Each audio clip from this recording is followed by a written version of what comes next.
Hey, welcome back to the Red Flag Coaches Podcast. Listen, we had such great participation and support from the last couple of weeks.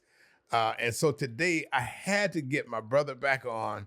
Matter of fact, we might make this a weekly thing to get the man, the myth, and the legend, Victor Powell, back on today. Listen, great to have you back again, It's my good brother. to be back. It's good Man, to be listen, back. these are some great conversations that I think are very, very necessary. Absolutely necessary. And so today we want to talk about something that's a little bit more pressing in our communities, right? Yes, We want to sir. talk about Yes, something sir. that's a little bit more pressing in our communities. And so today we're going to talk about something that shapes destinies, right? Which is right down your alley.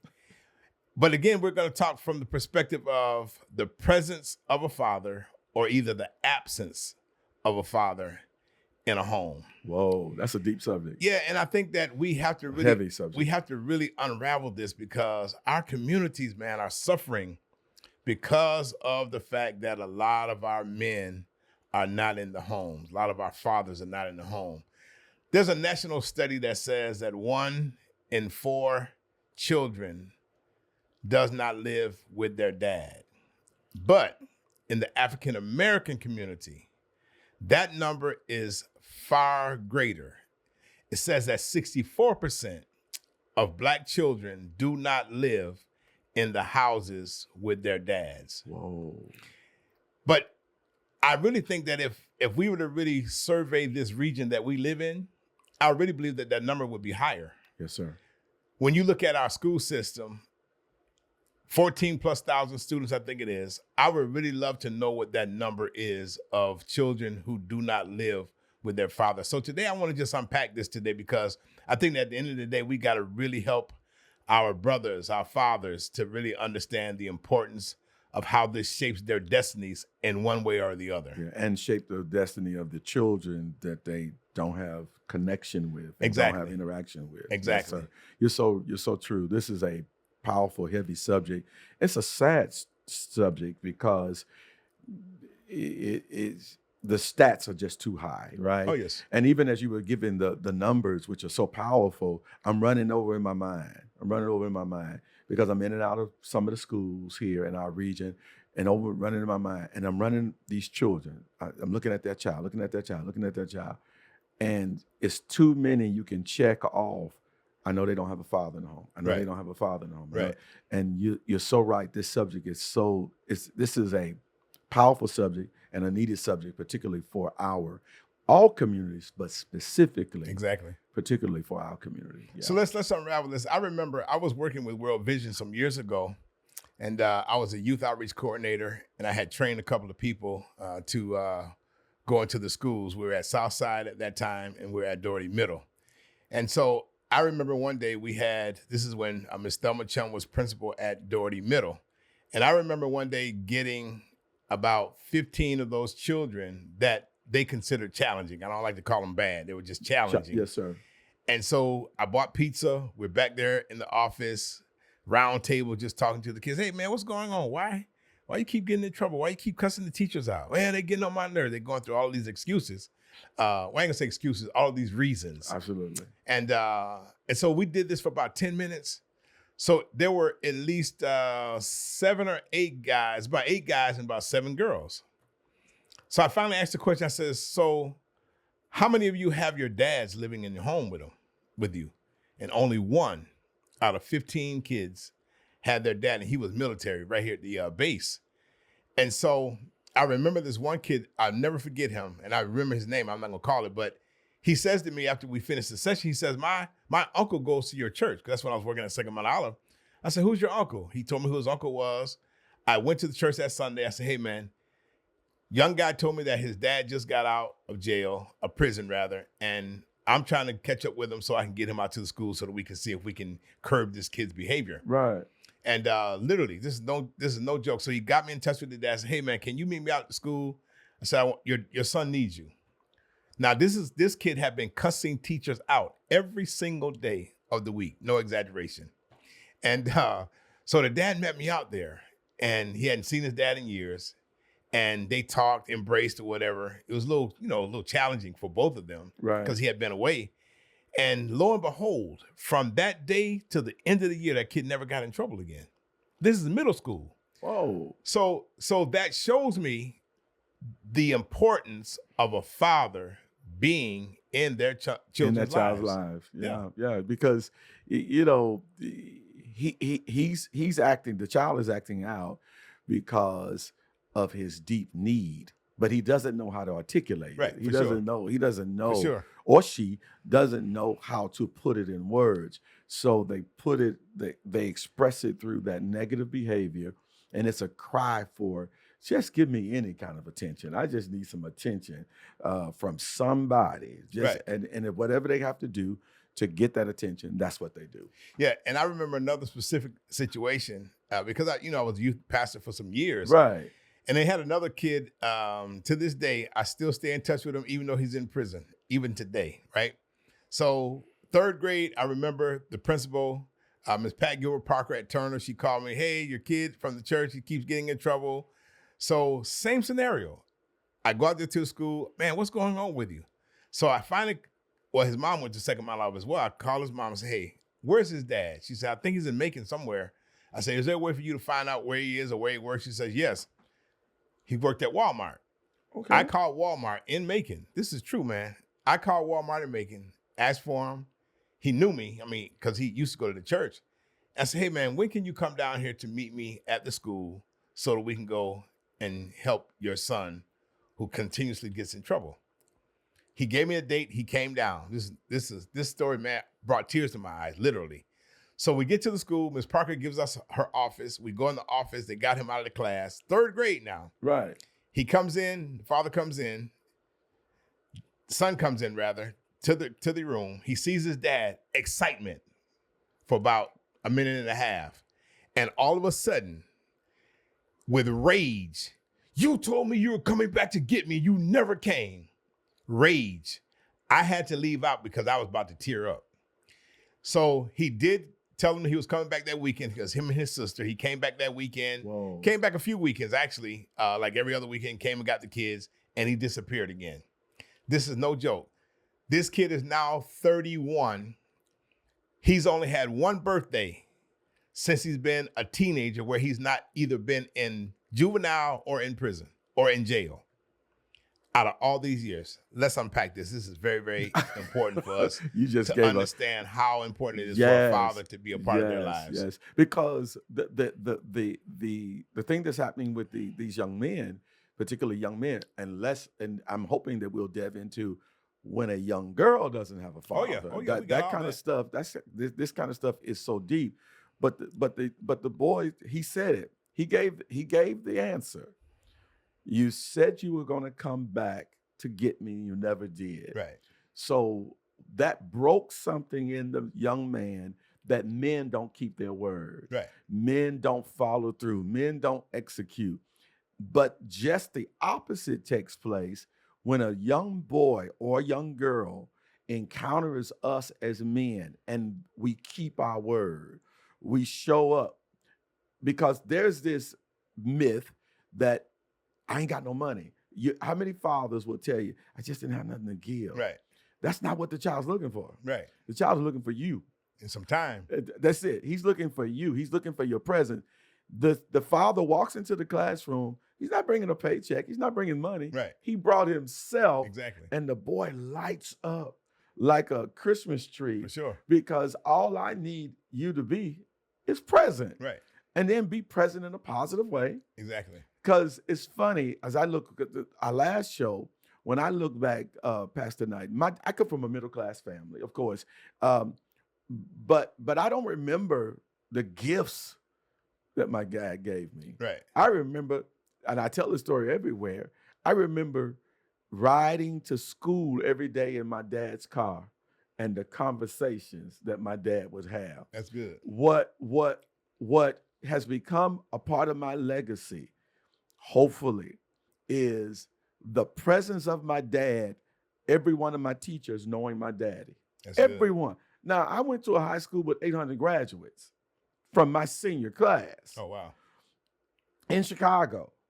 My dad knew all my teachers. He would Oh, walk wow. around. He'd walk around this high school, this big old high school. He'd walk around this high school, and everybody knew when they saw my daddy coming, that's Victor's pops. So it's presence that I remember. I remember riding to school with him every day, dropping me off. I remember him walking the classrooms, and sometimes as a teenager, you're like, "What's up, Daddy?" Exactly. But now I look, Oh, yeah. right? Yeah. Oh. So when it came to Gabriel and Victoria, I passed on the legacy, the tradition, until they were able enough to drive. When I bought them cars, you know what we normally do. So I dropped them off at school every morning. Oh, wow. So and we've had these conversations, and they finished my sentences now. We know, Daddy. Remember who you are. All this other kind of stuff. They remember all my little lines. So that child was saying, he told it all in one statement. You said you were coming back. What most young Black children and male, female in our homes, you ain't got to be with mama, but just come back for me. Right. You ain't got to be with Daddy. Just come back for me. That's all I want. Right. That's what I'm gonna remember. You came back for me. Right. And that's the thing, because one of the things that I also was reading, it was saying that children who grow up without their fathers are more likely to go to jail, are more likely, with the girls, are more likely to experience teenage pregnancy, are more likely to experience obesity, are more likely to drug experience addiction, dropping out of high school, yes, sir, substance abuse, when a father is not in the home. I was like, wow. That's the power, impact of a father. It is. And the thing about it is, we want to share about these long-term emotional effects that has on these kids. On this child. And everything you just described, addictions, imprisonment, teen pregnancy, the list goes on and on and on. Dropping out of high school, schools, boom.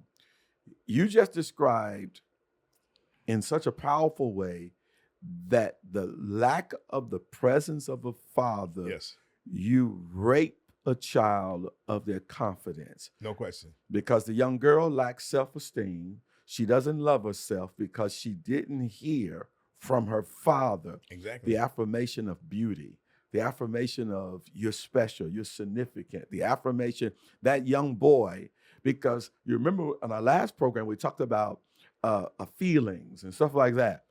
You took the ability to feel from your young boy. For sure. So now he's got to be tough. So now you incited violence in him in a way that you may have never put your hands on him, but the only way he knows how to express himself is through violence. So those are those two extremes that you're seeing in a child where there's no father, where there's a presence, where there's no presence of that affirmation, that voice.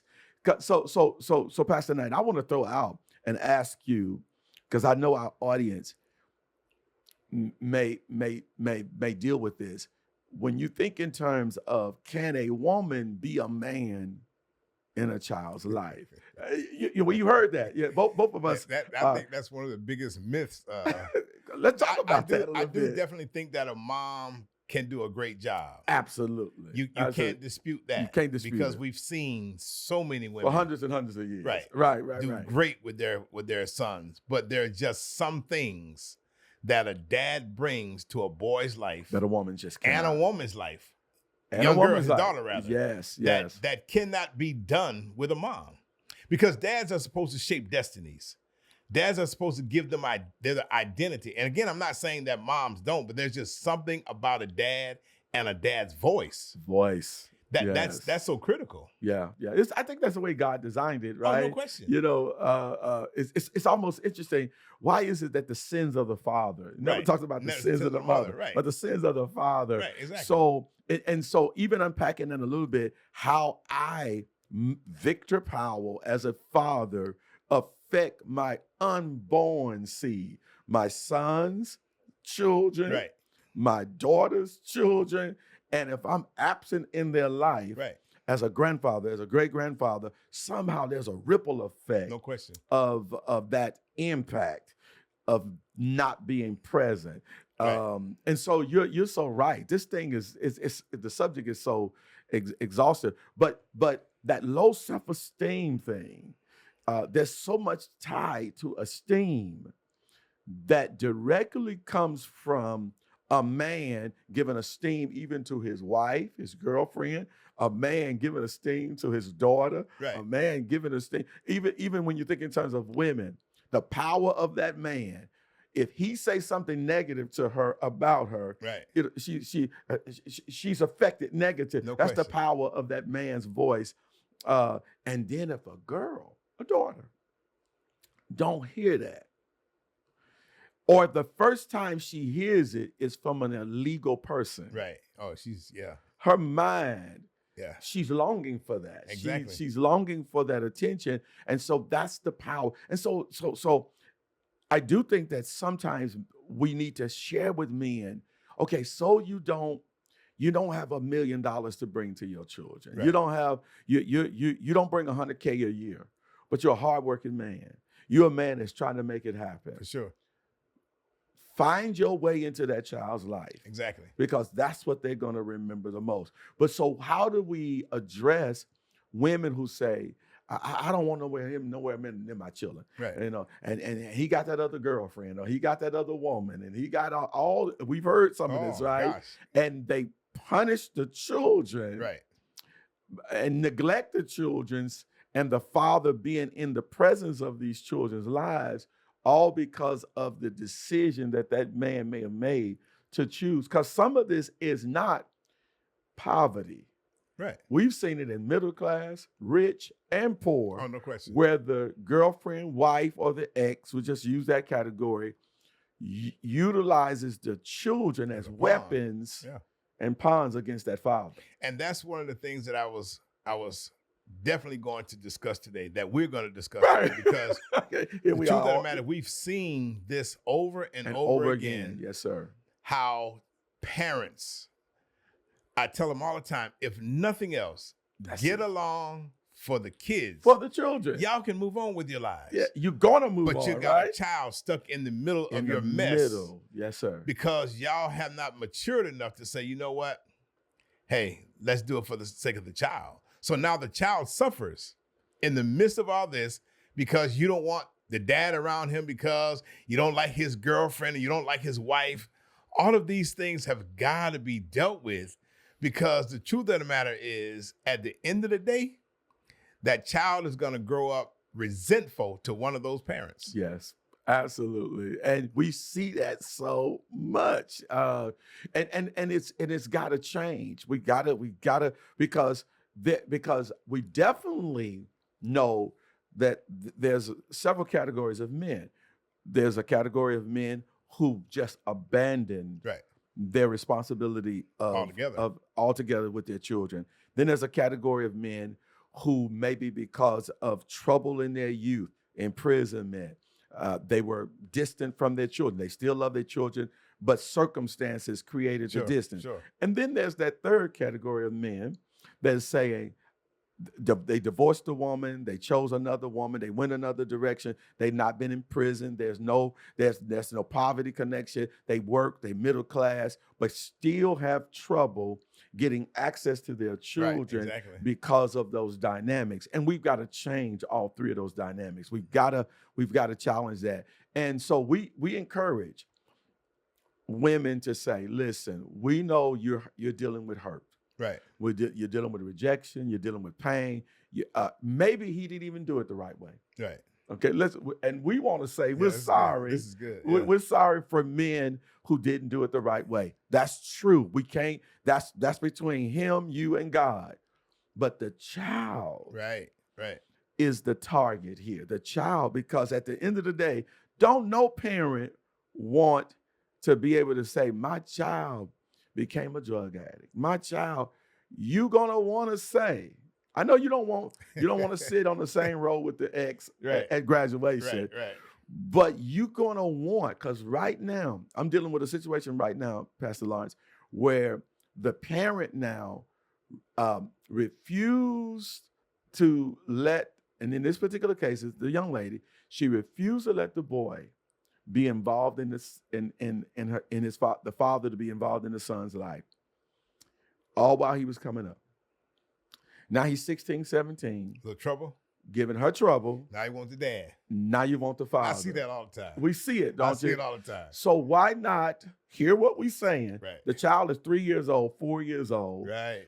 Go to counseling and get some therapy for your hurt against him. Yeah.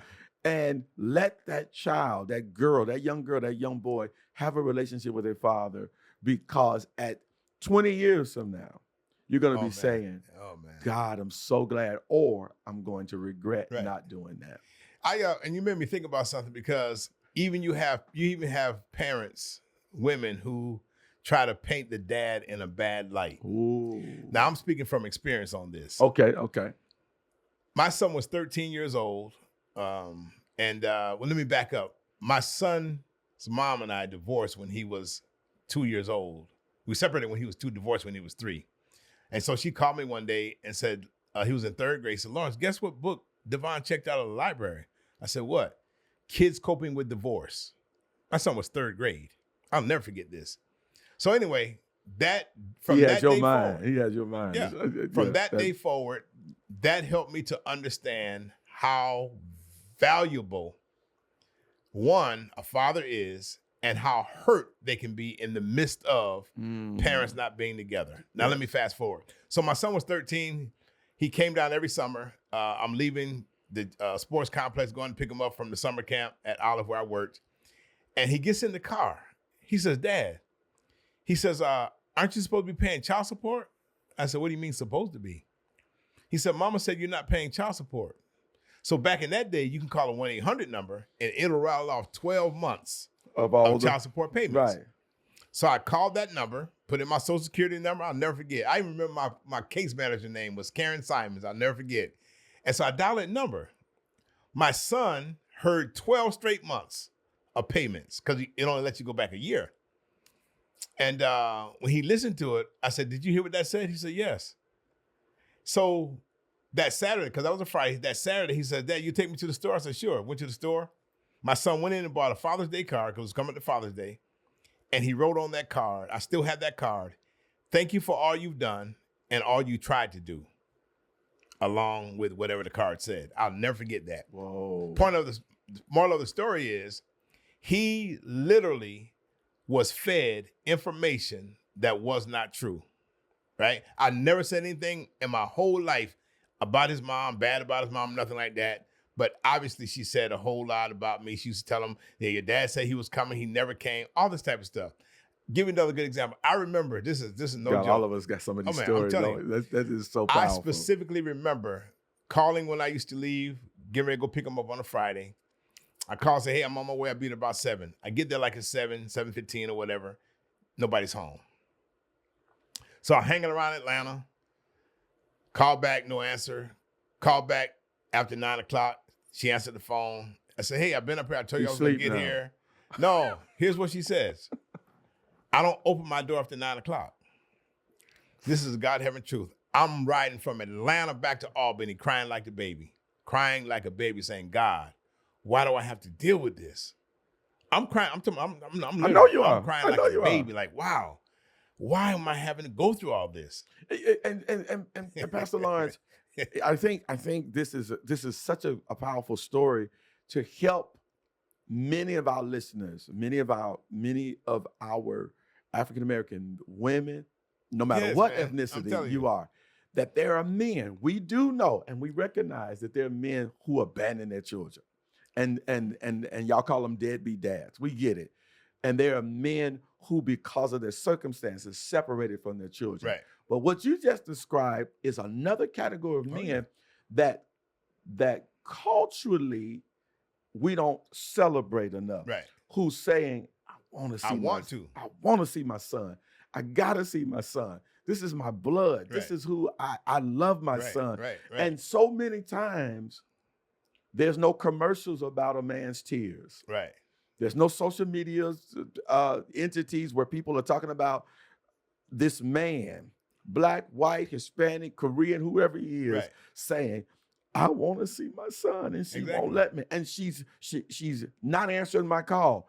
So our audience needs to know that not all men are somewhere saying, you're blocking me, so forget it. No, there are men, because this is what I tell some men: do whatever you need to do to send a message to that ex-wife, your girlfriend, whatever, that you want to see your son. Right. Just send a letter, send a card, Get some knock type on the of door. proof, yeah. Constantly say, hey, I want to see my son. I ain't got no money. I'm trying to get it together. But make her know that if you went through a season in your life where you were not the best guy, but make her know you've changed. Right. And by sending messages, texts, whatever, hey, I do want to see my son.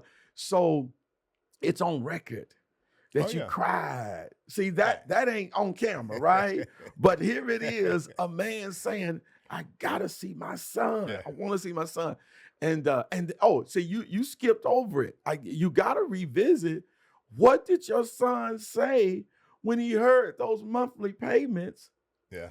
That here it is, somebody lied to me. I'm not gonna say his mom did. Right. I'm just saying somebody lied to me, right? So here it is. We want our audience to know that there are men out there who are saying, I want to hold my baby in her hand and say, baby, daddy here. Right. Those kinds of things. That's such a powerful piece. Yeah. Yeah. Yeah, I've got plenty of stories, man. But the thing about it is, what we're doing with these episodes here is really trying to help our sisters and our brothers. Yes, sir. To really understand the impact of the presence or the absence of a father. I mean, sir. And so I really, when I tell you, I commend my sister and her ex-husband, which we still like family. I've never seen in my whole life two people that co-parent like they do. When I tell you, so it's possible. Oh my gosh, listen to me. They should actually be able to write a book or do a podcast. So they've been divorced at least probably 9-10 years now. But I promise you, ever since they went their separate ways, they're still friends. They still raise their daughter together. Matter of fact, he just got back from Turkey with her last week. A couple months before that, he had taken her to Italy. My sister takes her off. And like sometimes when my sister's out of town, he'll have her. And or if she's working in town and she gets home at 9, well, my sister lets him come to the house and drop her off. Right. And he'll stay there at the house until she gets there. Right. They have such an unusual but positive relationship because they realize at the end of the day, it's about the baby. His daughter is in here. We got to raise this. And I'm talking about that's probably one of the best things I've ever seen. That's so powerful. Oh my gosh, it's beyond powerful, man. Yeah, so that kills this myth that exes have to be enemies. Right. Exes can't co-parent, and for the sake of the child, to build the confidence of that. See, what's going to happen with your niece is, and this is from the results of having that interaction from her daddy, right? Yeah. She's going to walk in the room when she's 21, 22, in the boardroom and be perceived as arrogance. Oh, man. Be arrogant because what comes with the interaction of a father, the love of a father, affirmation of a father, the presence of a father is it's in your DNA that you're confident. Oh, it's no question. Absolutely. But often the confidence is perceived as arrogance. Yeah. So something happens psychologically in a son or a daughter's life that they interact with that father in such a way, because I'll never forget my baby girl. When she hears this, she's gonna laugh. But when she was born, she had these big old eyes, right? Okay. She had these quarter eyes, and they were so big. And I said, "Oh my God!" Right? I said, "How my baby gonna look? How my baby gonna look?" Right? and so I got the revelation during that period of time. My baby gonna be beautiful. So I would look at her and I say, "You so beautiful, baby. You so beautiful, baby. You so beautiful, baby. Baby, you so pretty. You so pretty." Until it became her DNA, no question. her identity. Absolutely. And so there's nothing you can't do. There's nothing you can't be.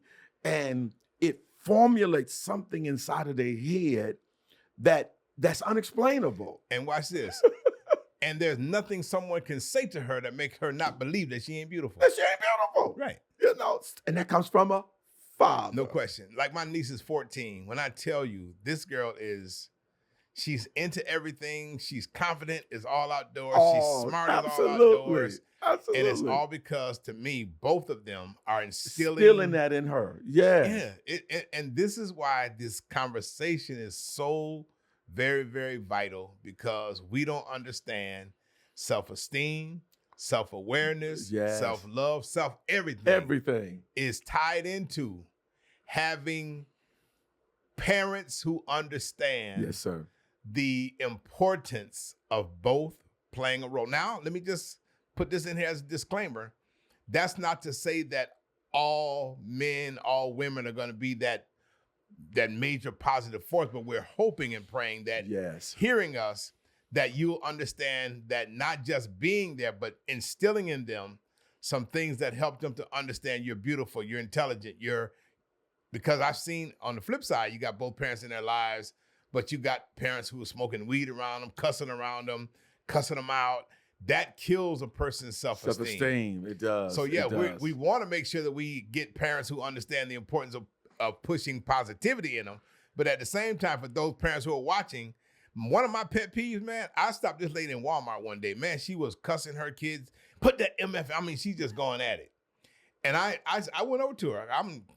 We see this a lot in our community. Yeah, we really do. It's how are you expecting your child to grow up feeling good about himself when you, the parent, cussing them out? But at the same time, I realize generally the habits of the parents become the hangups of the children. That's so she's probably only doing to them what was done to her. Right.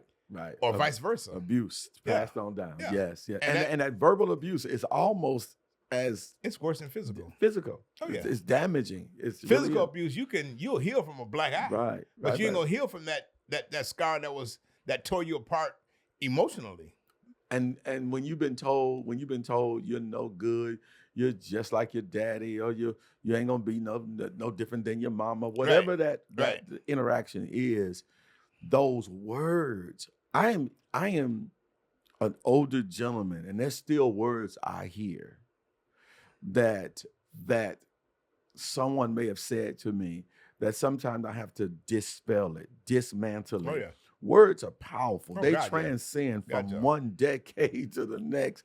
These words. So self-esteem and self-worth and building a child's self-esteem helps them, because we have to go into a world that's constantly attacking who you are. For sure. So if I can build you in the home through that interaction with you, build your resilience for anything you're gonna hear externally, it makes you a greater human being, that when you show up to a situation, you can compete. Oh yeah, no question. Because your confidence has become a part of who you are. Right. Yeah. I wanna also just go and talk about this for a quick second. So here's one of the other things that I thought about that's necessary for this conversation. For the women, I always say this: if he was good enough for you to lay down and have a baby with, you have at least got to think about, why is he not good enough to help raise your child? And so here's the point of all of what I'm saying with that. I want to say to women, think about who it is that you're dating, so that you can ask yourself some questions. Wow. Would he be good enough to raise a child if we have one? Would he be consistent enough? Because what women don't understand with us as men, if I can say it, I like to keep stuff real, is that most times men, we find women who fit our fantasy and not our future. That's right. And so for us, if we don't change that dynamic of our thinking to where we're finding somebody who's fine, who fits our fantasy, physique, and not physical, someone who fits our future, right, we're going to continue this cycle. Yeah. So asking you this question. What advice would you give to a father? And then what advice would you give to a mom as it relates to this conversation? Well, one of the things that I would say to a mother is, if particularly if there's that trouble or struggle to forgive, and the only power you have is the child, particularly if you've lost all power with the man. The man. Mm-hmm. To really start processing forgiveness, start processing therapy, start processing what is it going to cost my child. I'll move on. I'll go into a new relationship. I'll go on and build a new future with a new husband, new man, etc. But what is it going to cost my child not to have a relationship with that father, with that father? What is it going to cost me in the long run? Sometimes temporarily, when a child is 3, 4, 5 years old, you're not thinking about what that child is going to be like at 13 or 23 or 33. So those are the things that I would say to a young woman or a woman. For a man, number one, start with, if there is a distance or a gap there, or the reason, if you went to prison or you got separated or you relocated and you just kind of got used to not being in the child's life, the first thing you need to start off with is a sincere, deep apology. Sure, for sure. That I acknowledge as a man. Sometimes, and I want women to hear this and men to hear this, this will be a good place for a man to start. Sometimes you met the boy, but I've become a man. That's good. We had sex. You had sex with a boy. Right. I wasn't a man yet. I wasn't responsible yet. I didn't have an adult mind. All those things. So we may have even been in a relationship. We may have even been married. Right. But you were married to a boy. I wasn't a man. So you caught me at a time in my life where I was not developed. I was immature. I was a kid. And all those things. But now that I've become a man, I want to first start with an apology that you're absolutely right. I didn't hit the ball out the park. Right. I didn't even get on base. Right. So I'm asking you to forgive me. And that's an apology for the woman and an apology for the children or the child. Right. Then secondly, keep your word. Start off with, I know that, you might not want to call me daddy right now. I want to earn that. But I want to start spending time with you. If you say you're coming to pick the child up, if you say you're going to meet that child somewhere, if you say you're going to send that child $50, $40, whatever that is, keep your word, because you do know that the child has formulated a negative opinion about men who don't keep their word, male and female. And then thirdly, keep trying, keep pushing, don't think that an apology solves everything, right? I agree. That's first base. Right. You got to get to second base. You might have to even apologize again. Oh, yeah, for sure. You might have to apologize 3 times, because the child and the woman, particularly the child, needs to know, because they got their defenses up. Oh, for sure. They don't know whether you're going to keep their word. And you don't know what mama's saying to them now. You know he don't keep his word. You know he don't. So you're going to have to prove yourself. Right. Don't abandon the proving yourself process. Man, listen, this has been incredible. I think we need to park right there. I really appreciate you coming in again. Thank you so much for having me. This has been such fun. I enjoy it. And so we are definitely appreciative. I want you to again tell them how to get in touch with you, because this is going to be our regular conversation. Yeah, we need to do it. We need to do it. I'm already convinced that we've got to have some. We got to keep doing it. Yes, sir. Yeah. And they can follow me on Instagram, Victor Powell on Instagram. I think I'm Bishop Victor L. Powell on Instagram. Facebook, the same thing.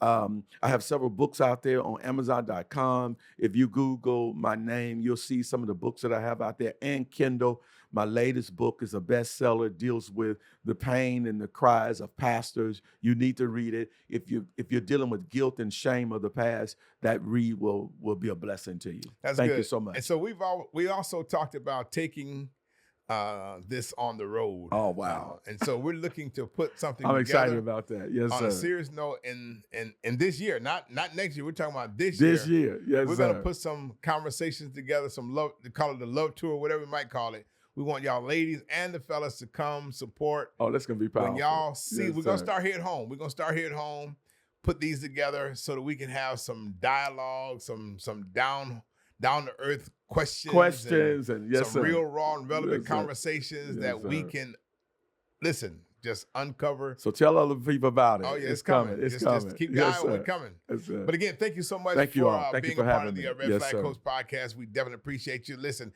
I need y'all to make sure that you subscribe to the YouTube channel, subscribe to his pages as well. Keep up with us. Thank y'all so much for coming in. We look to talk to y'all in the next episode. Thank y'all so much. Y'all be blessed.